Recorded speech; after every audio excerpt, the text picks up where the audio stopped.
Hey everybody, Colin Lovering here. Today I'm coming to you with a subject that comes up quite frequently in leadership coaching and management coaching that I do, and that's emotional intelligence, something that's been with us prominently for two or 3 years now. And I just wanted to share some thoughts on this. To start with, there's a clear disparity between having high emotional intelligence and low emotional intelligence. This gap often comes down to self-awareness. Those with low emotional intelligence can act in ways that can negatively impact others without even realizing it. And high emotional intelligence people, however, allow for understanding and managing of their own emotions, but also those of people around them. And people with low emotional intelligence tend to exhibit certain clear behaviors that are telltale signs of their unawareness. And I wanted to share some of those signs with you for your own benefit, for those around you or members of your team or organization. The first one is the struggling with empathy. One of the most telltale signs of low emotional intelligence is that lack of empathy. Empathy is the ability to understand and share the feelings of others. It's key to building strong relationships, both personal and professional. And those with a lower emotional intelligence often struggle to recognize emotions in others, let alone understand and share them. This can come over, as uncaring or indifferent, even when it's not their real intention.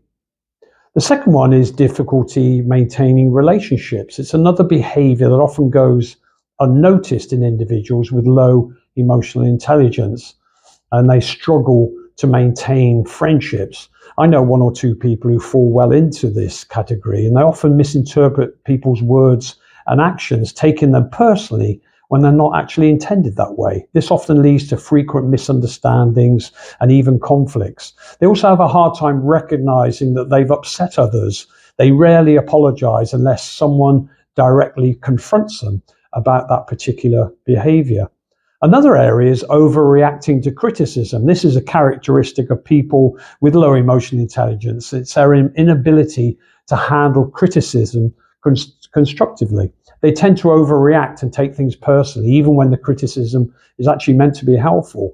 And they're more likely to perceive feedback as a threat rather than an opportunity to improve. This perception often triggers defensive behaviors such as lashing out or withdrawing from the situation completely.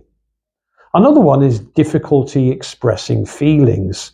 These people often struggle to express their feelings effectively. They may find it challenging to put their emotions into words, which can lead to misunderstandings and frustrations in their interactions with others.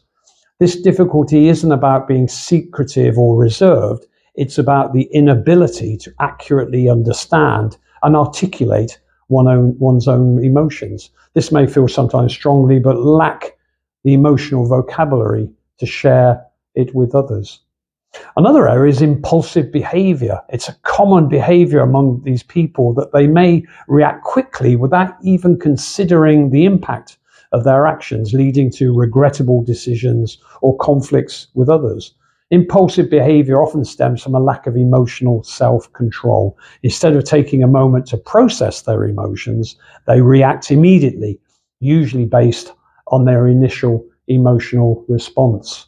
And struggling with self-awareness is one of the heartfelt aspects of low emotional intelligence people.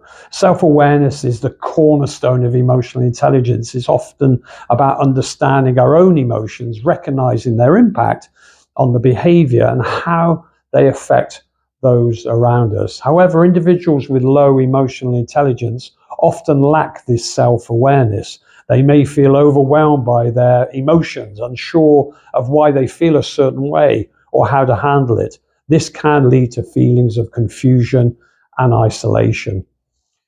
Difficulty reading social cues is another crucial part of the daily interactions that people with low emotional intelligence struggle with. Often struggle to interpret those cues. They may miss subtle signs of discomfort, misinterpret expressions, or overlook non-verbal signs. Difficulty managing stress is another challenge for people with low emotional intelligence. Stressful situations can trigger intense emotional responses to them. They may struggle to calm down and think clearly. The inability to manage stress not only impacts their mental and physical health, but it can also affect their relationships and even their performance at work. And the final one is just the lack of emotional boundaries. The most crucial thing to understand about low emotional intelligence is that it often results in a lack of emotional boundaries. People with low emotional intelligence often struggle to distinguish their feelings from those of others. They may take on other people's emotions as their own, leading to emotional overload and even exhaustion. So emotional intelligence is not just a trait we are born with. It's a skill that can be developed over time. People often exhibit behaviors indicative of low emotional intelligence without even realizing it. But recognizing those behaviors is a first step towards personal growth. We should remember that emotional intelligence is not about being perfect. It's about understanding our emotions and managing them effectively and extending the same understanding to others. If you'd like to find out more about emotional intelligence and even have a coaching session, please send me a message or go to the website and contact us there. And I do hope to be talking to you about this very, very important subject very, very soon. Until then, take care, everybody. Bye-bye.